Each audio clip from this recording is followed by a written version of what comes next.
తెలంగాణ ముఖ్యమంత్రి రేవంత్ రెడ్డి మంత్రివర్గం ఈ నెల 18న సమావేశం కానుంది.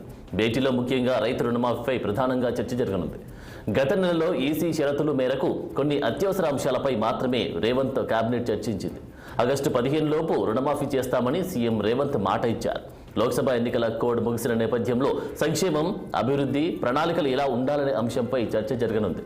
ఈ నెల ఆఖరులో లేదా జూలై మొదటి వారంలో అసెంబ్లీ సమావేశాలు జరగనున్నాయి. సమావేశాల తర్వాత మంత్రివర్గ విస్తరణ జరిగే అవకాశం కనిపిస్తా ఉంది.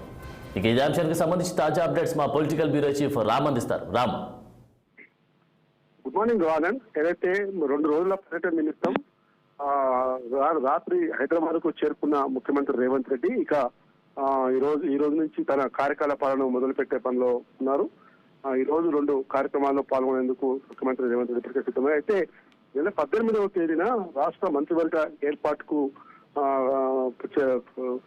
కసరత్తు చేయాలని చెప్పి ఇప్పటికే ముఖ్యమంత్రి రేవంత్ రెడ్డి అధికారులకి ఆదేశాలు జారీ చేసినట్టు తెలుస్తా ఉంది. ముఖ్యంగా గత నెల 20వ తేదీన జరిగిన కేబినెట్ సమావేశంలో కొన్ని ఈసీ షరతుల మేరకు జరిగిన సమావేశంలో కొన్ని అత్యవసర అంశాలపై మాత్రమే చర్చించారు. అయితే రాష్ట్ర ప్రభుత్వం మాత్రం ఆగస్టు 15వ తేదీ లోపు ఏదైతే ఈ రైతు రుణమాఫీ దాదాపు 40,000 కోట్ల రూపాయల నిధులు సంబంధించిన రైతు రుణమాఫీ 2 లక్షల రుణమాఫీ చేస్తామని చెప్పి అది అసెంబ్లీ ఎన్నికల సమయంలో తర్వాత జరిగిన లోక్సభ ఎన్నికల సమయంలో కూడా ముఖ్యమంత్రి రేవంత్ రెడ్డి చాలా ప్రాంతాల్లో కూడా చాలా సభలలో కూడా ఆ ప్రాంత దేవుళ్లపై ప్రమాణం చేస్తున్నాను ఆగస్టు 15వ తేదీలోపు రైతు రుణమాఫీ చేసి తీస్తామని చెప్పి ఆయన చెప్పడం జరిగింది. ఆ దిశగా ఆ బడ్జెట్ ఆదాయ వనరుల సమీకరణ కోసం ఆ దిశగా ఇంకా వివిధ రంగాలతో వివిధ వర్గాలతో సమావేశాలు ఇవన్నీ కూడా జరుపుతున్నారు. ఈ నేపథ్యంలోనే రేపు 18వ తేదీన ఒకవేళ నిజంగా జరగబోయే సమావేశంలో మాత్రం రైతు రుణమాఫీ, ఆదాయ వనరుల సమీకరణ, దాని కార్పొరేషన్ ఏర్పాటు, తర్వాత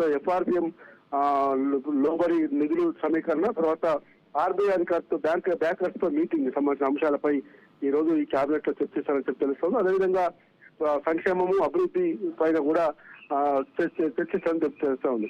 అదేవిధంగా తరచుగా ఏదైతే ధాన్యం కొనుగోళ్లు ఇంకా కొన్ని చోట్ల ఉన్నాయి కాబట్టి పూర్తిగా ధాన్యం కొనుగోలు ఎంతవరకు వచ్చింది, సన్న బియ్యానికి 500 రూపాయలు పంట సాయం ఇస్తామన్న అంశం కూడా దాని విధి విధానాలు కూడా రూపొందించే అవకాశం ఉంది. ఏదేమైనా ఈ నెల 18వ తేదీన జరగాల్సిన క్యాబినెట్ సమావేశం ఏదవుతుందో ఆ తర్వాత ఈ నెల చివరి వారంలో కానీ వచ్చే నెల మొదటి వారంలో కానీ అసెంబ్లీ సమావేశాల నిర్వహణ కూడా ఉంటుంది.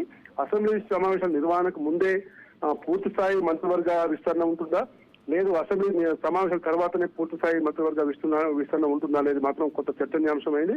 ఎందుకంటే ఇప్పుడు ముఖ్యమంత్రితో సహా 12 మంది మంత్రులు మాత్రమే కేబినెట్ లో ఉన్నారు. ఇంకా 6 మంత్రి పదవులు భర్తీ చేయాల్సి ఉంది.